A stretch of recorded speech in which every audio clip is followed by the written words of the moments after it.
அதுக்கு அடுத்தது Jamal Mohammed, Saudi Arabia. அவர் கேட்குறாரு, ஜமாத்தோடு தொழும்போது இமாம் தவறுதலாக ரக்காத்தை அதிகரிக்கிறார்.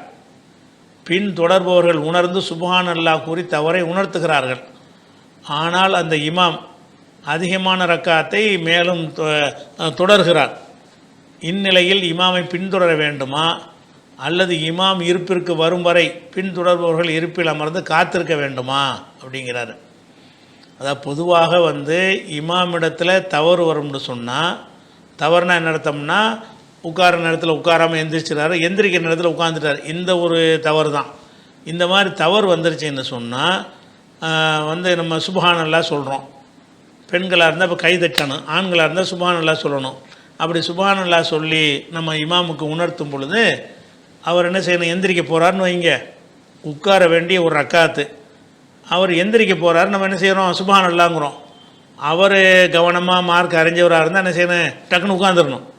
நம்மளை இந்த தப்பாக போகிறோம்னு தான் எச்சரிக்கை பண்ணுறாங்க அப்படின்னு உட்காந்துடணும். அல்லது எந்திரிக்கிற நேரத்தில் உட்காந்துட்டாருன்னு சொன்னால் சுப்ஹானல்லாஹ்னா எந்திரிச்சிடணும். என்ன மிஸ்டேக் பண்ணுறாரு என்று மக்கள் சுட்டி காட்டுகிறார்களோ அதற்கு கட்டுப்படணும் அவர். ஆனால் அப்படி கட்டுப்பட்டால் இந்த பஞ்சாயத்து இல்லை, அது போயிடும். ஆனால் இவர் இப்போ இந்த கேள்வியில் கேட்குறவர் என்ன கேட்குறாருன்னு கேட்டால், அவர் இமாம் தவறாக ஒரு ரக்காத்தை அதிகரிக்க பார்க்குறாரு. அதாவது இப்போ லோகர் தொழுகை 4 ரக்காத்தில் இருக்கிறார், 4ஓட தொழுகை முடிஞ்சிருச்சு. அவர் பாட்டுக்கு எந்திரிக்கிறார், சுப்ஹானல்லாஹ்னு சொல்லின பிறகு கேட்காம அவர் 3 நினச்சிக்கிட்டார். நான் தொழுதுகிட்டு இருக்கிறது 4, இமாம் என்ன செய்கிறாரு 3 நினச்சிருப்பார், அப்போ தான் எந்திரிப்பார். அவன் 3 நினச்சி என்ன செய்கிறாருன்னா 4 ரக்காத்தை தொழுது முடிச்சுட்டு அத்தையாத்தில் உட்காந்து தொழுகையை ஃபினிஷ் பண்ணுறதுக்கு பதிலாக நேராக எந்திரிச்சிட்டார். அப்போ பின்னாடி உள்ளவர் அவரை பின்பற்றி எந்திரிச்சாருன்னா அவர் 5 தொழுகிற மாதிரி ஆயிரும். நான் என்ன செய்கிறது அப்படின்னு கேட்குறாரு. அல்லது நம்ம அத்தையாத்தை நம்ம உட்காந்து நம்ம சுப்ஹானல்லாஹ்னு சொல்லி அவர் உட்கார மாதிரி தெரியலை, நம்ம உட்காந்து இருப்போம், அவர் ஒரு ரக்காத்தை அதிகப்படுத்திட்டு சுற்றி கித்திட்டு கடைசியில் உட்காருவார்ல, அப்போ நம்ம சேர்ந்துக்கிட்டு சலாம் கொடுக்குறதா என்ன அப்படின்னு கேட்குறாரு. முதல் விஷயம் என்னென்னு கேட்டால், இமாமை பின்பற்றுதல் என்பது எல்லாமே சரியாக செஞ்சால் தான்.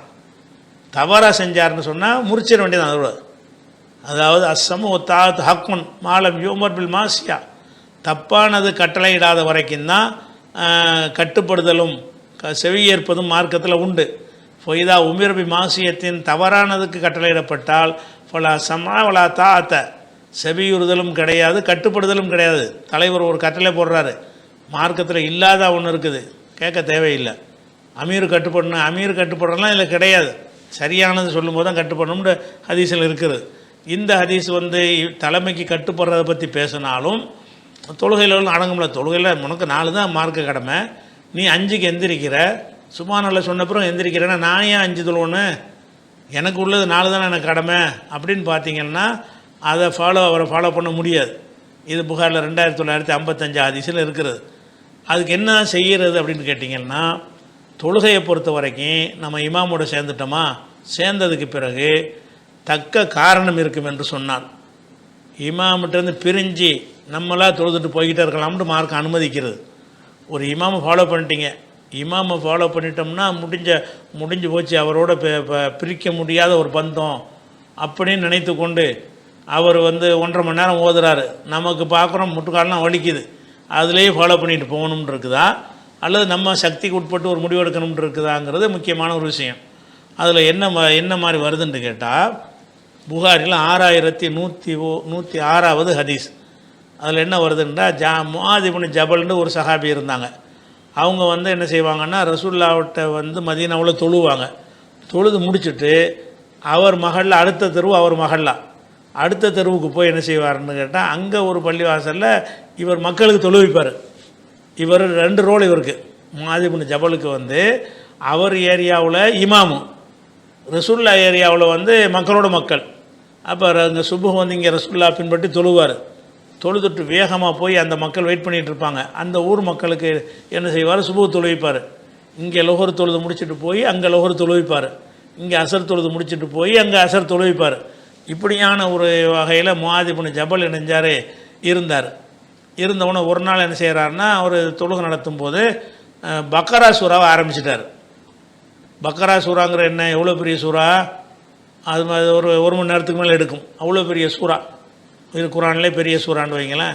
அப்போ அந்த சூறாவை எடுத்து என்ன செய்கிறாரு, 286 வசனம் உள்ளது, அவ்வளோ பெரிய சூறாவை ஓத ஆரம்பிக்கிறார். யார்? முஆத் இப்னு ஜபல். அப்போ என்ன செய்கிறாருன்னா, ஒரு ஆள் வந்து பின்னாடி தொழுகிறவர் பார்க்குறாரு, என்னடா இதை ஓதுனாருன்னா எப்போ முடிப்பார், நமக்கு இவ்வளோ நேரத்துக்கு நமக்கு ஃபாலோ பண்ண முடியாது. இந்த இமாமை வந்து என்ன செய்ய முடியாது, ஒரு பக்கரா ஓதுற வரைக்கும் நம்ம தக்பீர் கட்டிட்டோமே என்ன செய்கிறதுங்கிறக்காண்டி இருக்கிறதா, என்ன செய்யணும் யோசிக்கிறாரு.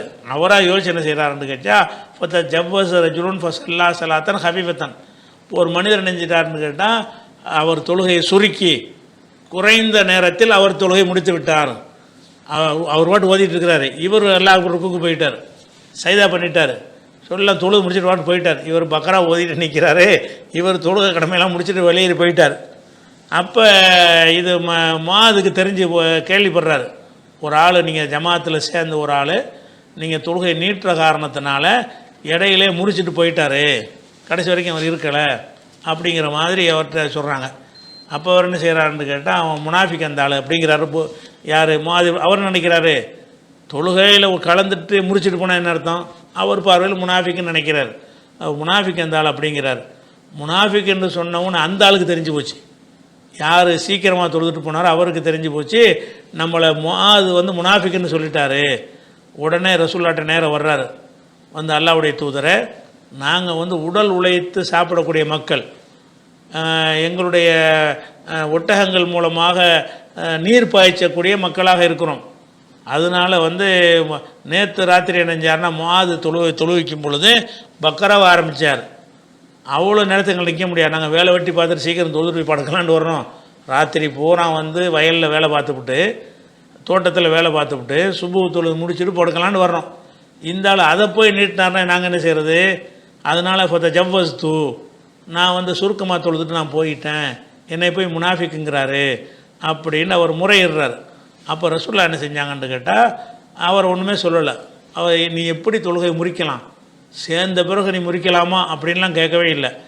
அவரை தான் கூப்பிட்றாங்க, முஆதை கூப்பிட்றாங்க. யா முஆத் ஃபத்தானு அன்த, நீ என்ன குழப்பம் பண்ணுறியா, மக்கள் மத்தியில் குழப்பத்தை ஏற்படுத்துறியான்னு 3 தடவை கேட்டாங்க.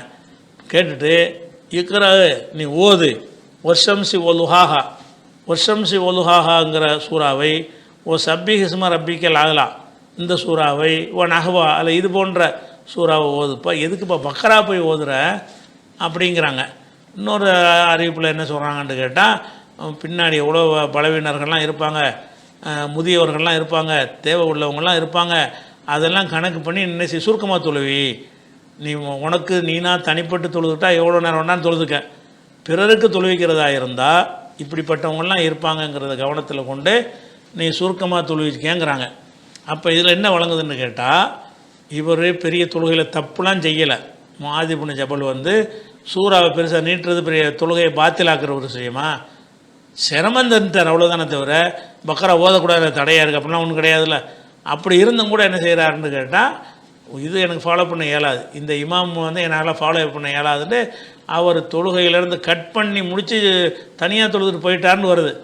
அது ரசூலுல்லாஹ் ஏற்றுக்கிட்டாங்கல்ல, அதுக்கே ஏற்றுக்கிட்டாங்கன்னு கேட்டால், இவர் 5 ரக்காத்து தொழுக போனார்னு அவரே நம்ம ஏற்றுக்கிறேன்னு, இவர் தொழுகையில் உள்ளதைத்தான் கொஞ்சம் கூட செஞ்சிடறார். பேணுதல் குறைவு, ஒரு சிறந்ததை செய்ய தவறிட்டாரே தவிர தொழுகையை நாசமாக்குறதை செய்யலை. முஆத் இப்னு ஜபல் சிறந்ததுன்னு ஒன்று இருக்குது, அதை விட்டுட்டாருங்கிறது தான் அவர் மீது உள்ள விமர்சனம். அந்த மாதிரி இருக்கும்போது கூட ஒருத்தர் தொழுகையை இடையில முறிச்சிட்டு போகிறாரு, அது அவர் கண்டிக்கப்படலைன்னு சொன்னால், இவர் சரி தப்புல செய்கிறாரு, நாளோட முடிஞ்சு போச்சே, 5வது ரக்காத்து கிடையாத, அப்படிங்கும்போது நம்ம அவரை ஃபாலோ பண்ணணும். நீங்கள் சுப்ஹான் அல்லாஹ்ங்கிறீங்களா, அவர் வாடு எந்திரிச்சிட்டாரா, நீங்கள் வாட்டு அத்தையாத்துக்கா, நீங்கள் முடிஞ்சது செலாம் கொடுத்துட்டு போயிட்டே இருங்க, அவரை ஃபாலோ பண்ண அவசியம் கிடையாது. உங்கள் கடமை 4 தானே, இப்போ 4 தானே உட்காந்துருக்குறீங்க, அவர் தானே உட்காராமல் எந்திரிச்சு விட்டார், அவர் எந்திரிச்சிட்டு போகிறாரு, அவருக்காக நீங்கள் வெயிட் பண்ணுறீங்க. நம்ம அந்த நேரத்தில் என்ன செய்யணும், இறைவா நான் இதிலேருந்து கட் பண்ணிக்கிறேன்னு வச்சு மனசில் ஒரு முடிவு எடுத்துக்கிற வேண்டியதானே. இறைவா அவர் வந்து தப்பானதுக்கு மேலே போயிட்டார், எந்திரிக்கக்கூடாது, அவர் எந்திரிச்சிட்டாரு, அவங்க இல்லை ஒரு செகண்டில் மனசில் முடிவு எடுத்துடலாம். அதனால் இறைவா நான் இதிலிருந்து இந்த நிமிடத்திலேருந்து நான் தனியாக தொழுகிறேன் அப்படின்னு மனசில் முடிவு எடுத்துக்கிட்டு அத்தஹியாத்தை ஓதி முடிச்சுட்டு செலாம் கொடுத்துட்டு நீங்கள் வாட்டுக்கு போயிட்டு இருக்க வேண்டியதான். அவருக்காக வெயிட் பண்ண வேண்டிய அவசியம் கிடையாது.